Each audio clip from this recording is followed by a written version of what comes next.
Class 5 wings revision lesson activity 12। তো বলছে যে রিড দ্য ফলোয়িং সেন্টেন্স, এই সেন্টেন্সগুলোকে পড়ো। ফলোয়িং সেন্টেন্স মানে হচ্ছে যে এই যে নিচের যে সেন্টেন্সগুলো আছে, আন্ডারলাইন দ্য সিঙ্গুলার নাম্বার, এদের মধ্যে যেগুলো সিঙ্গুলার নাম্বার মানে এক বচন, সিঙ্গুলার নাম্বার মানে কি বললাম, এক বচন, যেগুলো এক বচন মানে একটি বোঝাবে সেগুলোরকে কি করতে বলেছে, আন্ডারলাইন করতে বলেছে, মানে নিচে দাগ দিতে হবে। And circle the plural number, যেগুলো প্লুরাল নাম্বার মানে বহু বচন, প্লুরাল নাম্বার কি বহু বচন, সেগুলোকে সার্কেল করতে হবে, সার্কেল মানে গোল করতে হবে। তো there are many stars in the sky, দেখো মেনি স্টার্স মানে আকাশে অনেক নক্ষত্র আছে, তাহলে অনেক নক্ষত্র কি, এটা প্লুরাল নাম্বার, তাহলে এটাকে সার্কেল করতে বলেছে, আমরা সার্কেল করব এটাকে। তারপরে my pencil is black, my pencil আমার পেন্সিল কালো রঙের।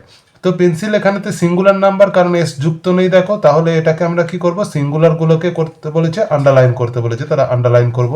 দেয়ার আর ব্যাফেলোস, ব্যাফেলোস মানে হচ্ছে অনেক মোষ, ইন দ্য ফিল্ড মাঠে, তাহলে ব্যাফেলোসটা প্লুরাল নাউন, সেই জন্য এটাকে কি করব, সার্কেল করব। হি হ্যাজ এ বুক, একটি বই, ইন হিজ হ্যান্ড তার হাতে আছে, তাহলে বুকটা হচ্ছে যে সিঙ্গুলার নাউন, সেই জন্য আন্ডারলাইন করব। আবার হ্যান্ডও হচ্ছে যে সিঙ্গুলার নাউন দেখো, সেই জন্য হ্যান্ড মানে হাত বোঝাচ্ছে, তাই এটাকেও আন্ডারলাইন করব।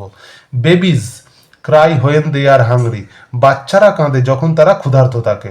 তো বেবিজ বাচ্চারা, তাহলে এটা হয়ে যাবে প্লুরাল নাউন, সেই জন্য এটাকে আমরা কি করব, সার্কেল করব।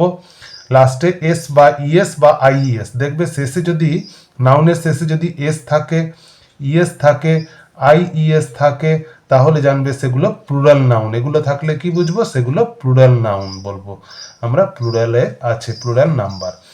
তো তাহলে এর পরেরটা কি আছে না, ট্রিজ হ্যাভ মেনি ব্রাঞ্চেস, গাছেদের অনেক ডালপালা থাকে, তাহলে ট্রিজ প্লুরাল নাম্বার, কারণ ট্রিজ এস আছে শেষে।